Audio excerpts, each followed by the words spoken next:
gosh, please cooperate.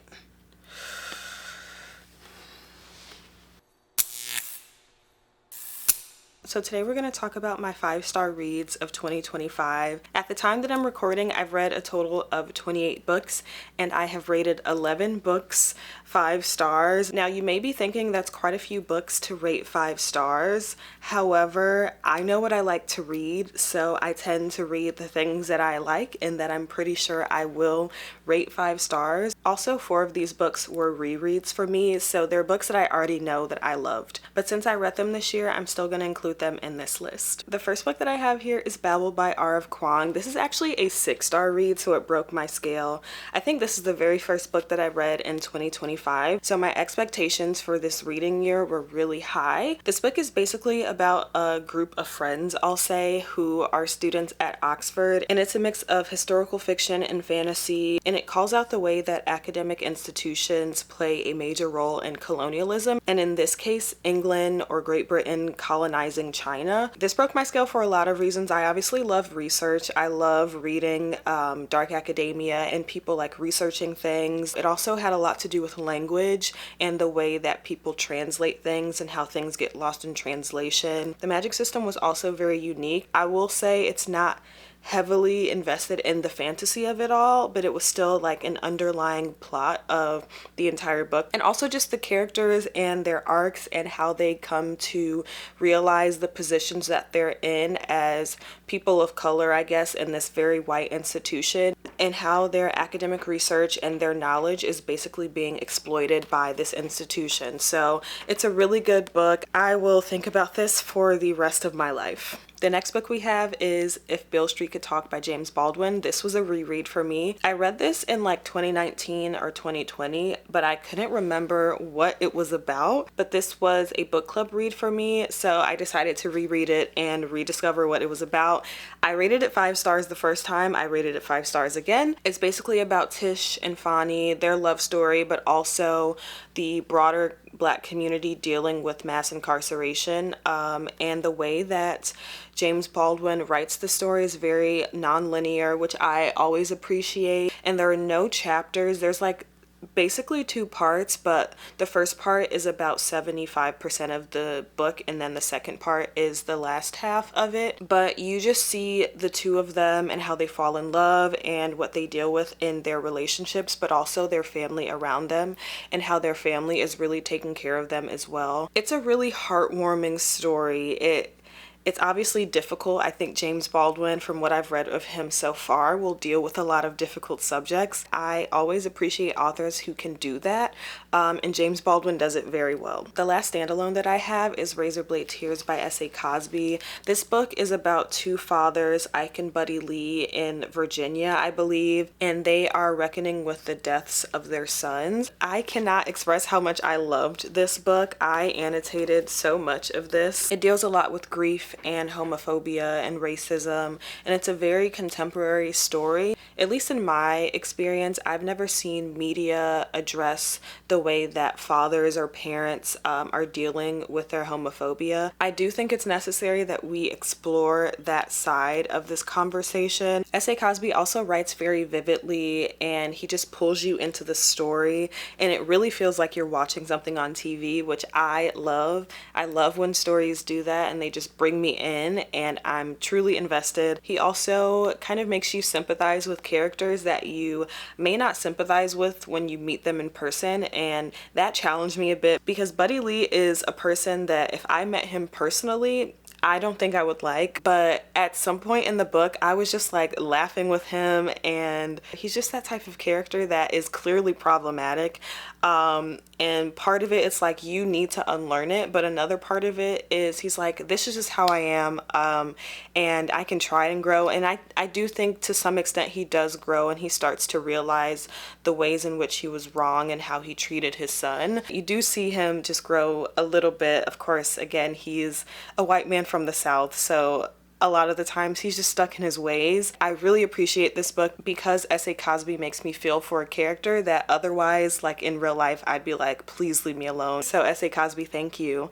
And this will not be my last S.A. Cosby book. I will definitely continue to read more of his work because I've heard nothing but good things about basically everything that he's written. Moving on to books in series or series that I've rated 5 stars, we have Parable of the Sower by Octavia E. Butler. This was also a reread for me that I read for book club, and I don't want to give anything about the plot. I think this is one of those books that you should just go in not knowing a lot about what's going on, because the way that Octavia E. Butler writes is very direct and succinct, and she just lays it out very plainly, and I think you have to experience that in the way that she writes the story. Octavia E. Butler is a writer that I really admire. I really love that she challenges you and she kind of makes you uncomfortable, but in a way that makes you think about what you believe and why you believe what you believe. I've only read the first book of the Earthseed series. I am mentally preparing myself to read Parable of the Talents because I have heard that it's a little more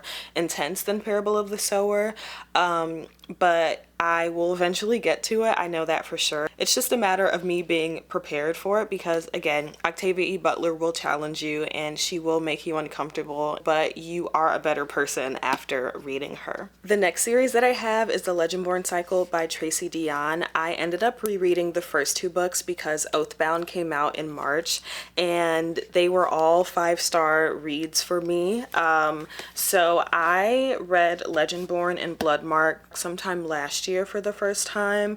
I rated Legendborn 5 stars when I first read it, and Bloodmark I rated 4.5 stars, but after rereading it, it's definitely a 5-star read. Bloodmark for me was definitely like a second book in the series. You kind of understand the world generally, but there are also new things being added, and sometimes that was just hard for me to follow, but after rereading it and just sitting with the story more and knowing what was going to happen, I could appreciate this a lot more. And then of course Oathbound is a highly anticipated read for me, so I ate this book up. I started reading it as soon as it came out. I have 3 physical copies of this book. I bought the ebook on my Kobo, and then I'm pretty sure I used a credit from Libro FM for the audiobook. So I really love this series, clearly. It's YA fantasy, dark academia.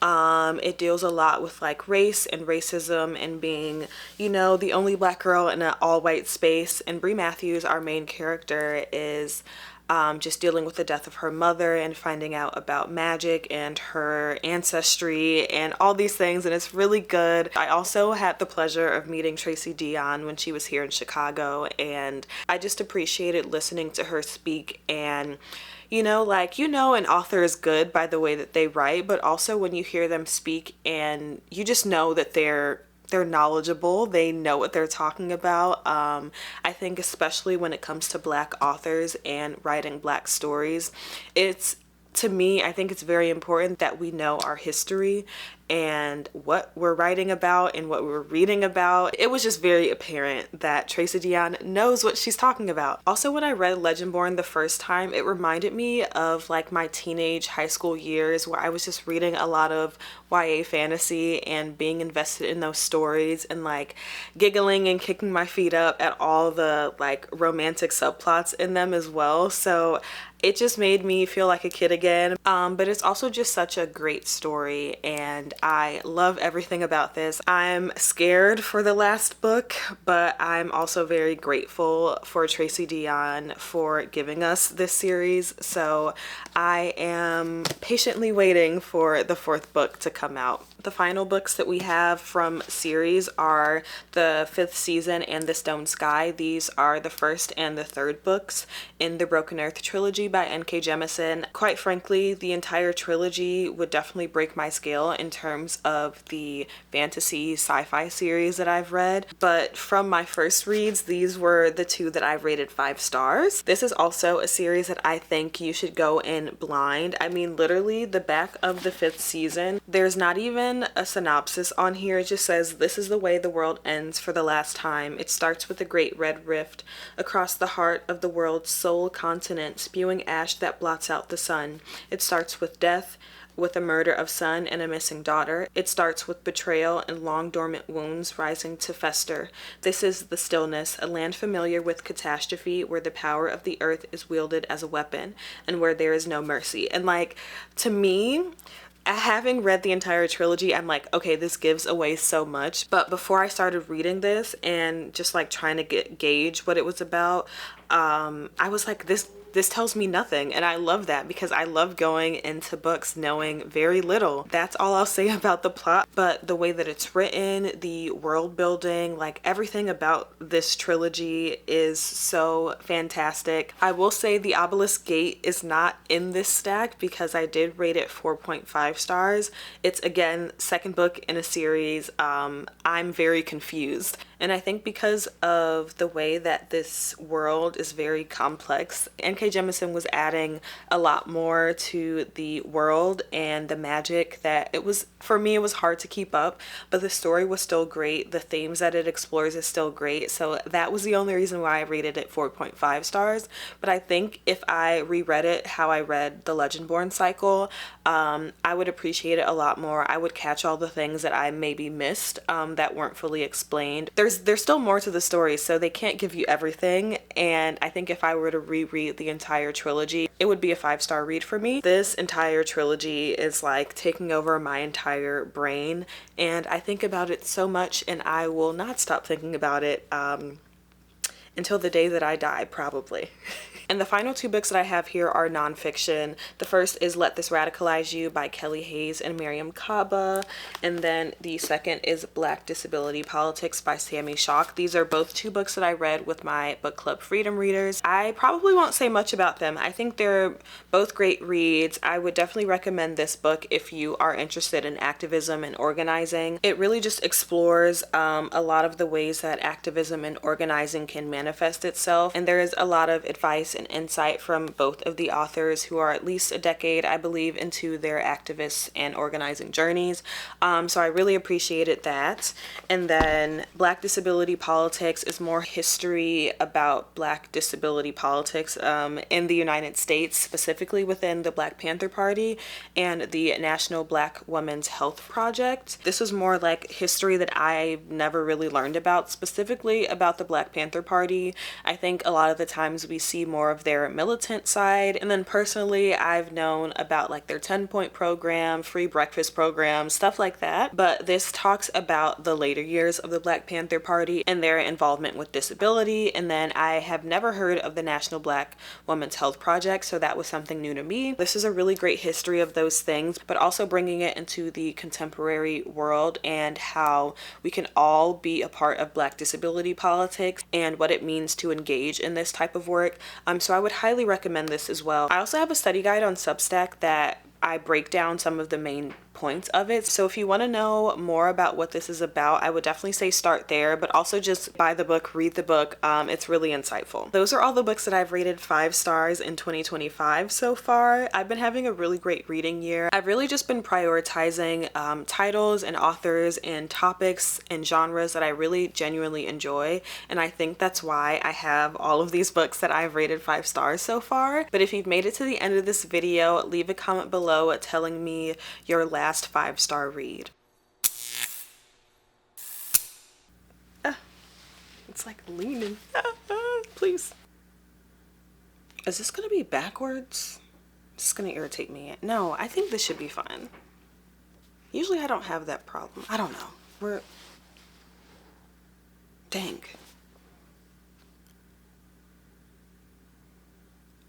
I don't know. We're just gonna keep recording.